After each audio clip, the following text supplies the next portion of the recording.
آج کا مسلمان اللہ اکبر پیسوں کے گم ہونے پر رو رہا ہے، آج کا مسلمان نقصان ہونے پر رو رہا ہے، آج کا مسلمان دوستوں کے بچھڑنے پہ رو رہا ہے، آج کا مسلمان دولت کی تنگی پہ رو رہا ہے، آج کا مسلمان جو ہے وہ اللہ اکبر اللہ اللہ کسی کا کوئی دوست ہے، اس نے اس کے ساتھ غداری کر لی ہے اس لیے رو رہا ہے، لیکن وہ اللہ والے جن کو جنت کی بشارتیں دی گئی تھی وہ مصلی پہ روتے تھے تو ان کی داڑیاں تر ہو جاتی تھی، آخر وہ آخرت کے لیے کیوں روتے تھے؟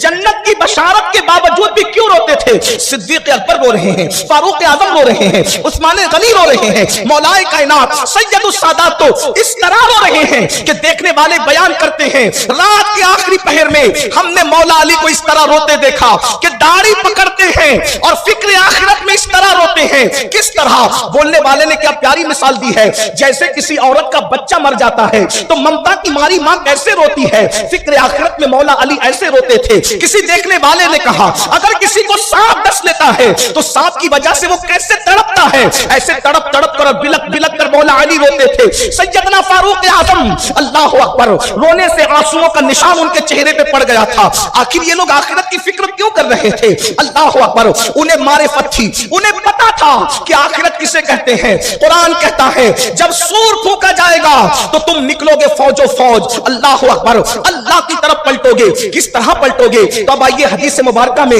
اللہ کے سچے رسول صادق و مصدوق مصطفیٰ کریم رؤوف الرحیم صلی اللہ تبارک و تعالی علیہ وآلہ وسلم ارشاد فرماتے ہیں کس طریقے سے پلٹنے والے اللہ کی طرف پلٹیں گے۔ اللہ اکبر سب سے پہلے اللہ کے رسول صلی اللہ علیہ وآلہ وسلم ارشاد فرماتے ہیں کچھ لوگ ہوں گے جب وہ اپنی قبروں سے نکلیں گے تو وہ اندھے نکلیں گے، اندھے نکلیں گے، ان کی آنکھیں نہیں ہوگی، ان کی بینائی نہیں ہوگی، اور ان کو میدان محشر کی طرف ایسے لے جایا جائے گا، سب کو دولہا بنا کے نہیں لے جایا جائے گا، کچھ لوگوں کو جانوروں کی طرح ہانک کر لے جایا جائے گا۔ سوچو تو صحیح، اللہ کے سچے رسول صادق و مصدوق فرماتے ہیں کچھ لوگ اندھے اٹھیں گے اور ان کو جنت ان کو میدان محشر کی طرف ہانکا جائے گا جیسے جانوروں کو ہانکا جاتا ہے۔ اللہ اکبر صحابہ کرام نے پوچھا یا رسول اللہ جو اندھے اٹھیں گے وہ کون لوگ ہیں؟ تو میرے آقا فرماتے ہیں جنہوں نے دنیا میں نصیحت نہیں مانی ہوگی، جن کو نصیحت کی گئی اور انہوں نے نصیحت نہیں مانی وہ اندھے اٹھائے جائیں گے۔ آج بہت سے مسلمان ایسے ہیں اللہ اکبر اگر وہ ہاتھوں میں کڑا پہن لے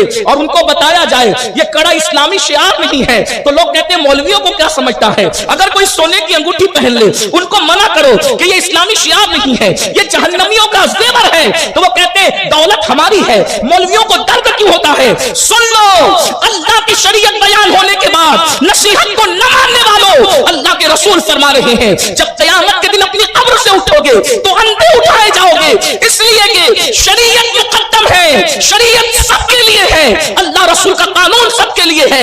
آج اگر مسلمانوں کو کہا جائے شادیوں میں ڈی جے نہ لگاؤ، اللہ کی شریعت نے منع کیا ہے، تو لوگ مذاق اڑاتے ہیں اسلام کا، ہم شادی کر رہے ہیں مولانا، ہم میت تھوڑی کر رہے ہیں۔ اللہ اکبر یاد رکھنا یہ دنیا کی رنگریلیاں ہیں، یہ دنیا کی موج مستیاں ہیں، یہ دنیا کی زندگی ہے، قدرت ڈھیل دے رہی ہے، ہمارا امتحان لے رہی ہے۔ نصیحت مانو کیونکہ نصیحت مومنوں ہی کو فائدہ دیتی ہے۔ وذکر فإن الذکر تنفع المؤمنین، مومنوں کو نصیحت کرو کہ نصیحت ان کو فائدہ دیتی ہے۔ پتا چلا جس کے دل میں ایمان ہوتا ہے وہی نصیحت کو مانتا ہے اور جس کا ایمان کمزور ہوتا ہے وہ نصیحت کو نہیں مانتا۔ آج بتاؤ کوئی نصیحت کرتا ہے تو لوگ اس میں کیڑے نکالنے لگتے ہیں، افسوس کی بات ہے۔ تو پہلا وہ کم نصیب جو قبر سے اندھا اٹھایا جائے گا جو نصیحت نہیں مانتا تھا۔ اس لیے ایک بات میں آپ سے عرض کروں اگر شریعت کی بات آئے سر تسلیم خم کر دو، کوئی بڑا نہیں ہے، سب سے بڑی شریعت